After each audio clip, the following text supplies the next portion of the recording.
அனைவருக்கும் காலை வணக்கம். காலையில் தூங்கி எழுந்திரிச்சு செடிக்கெல்லாம் தண்ணி பாய்ச்சியாச்சு. தண்ணி பாய்ச்சிட்டே ஒரு சின்ன வீடியோ எல்லாருக்கும். நம்ம வீட்டில் சின்ன சின்ன பூ செடி, துளசி, ஓமவல்லி தழை, adenium, desert rose, jade plants, not rose, இதுதான் jade plants bonsai tree, 5 years old. இது இன்னும் க்ரோ ஆகணும். ஒரு 10 years 20 years ஆச்சு. நல்ல பிரம்மாண்டமாக இருக்கும். சின்னதாக நம்ம வீட்டில் இருக்கிற மிளகாய் செடி ஆல் டைம் சீசன் காய்ச்சிக்கிட்டே இருக்கும். ஒரு சீசன் முடியும்,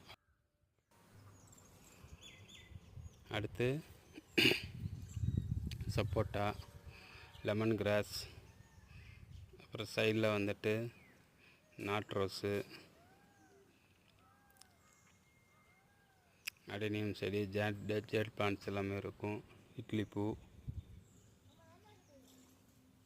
வாட்டர் பிளான்ட், இப்போ புதுசாக வச்சுருக்க ஜேட் பிளான்ட் இதெல்லாம்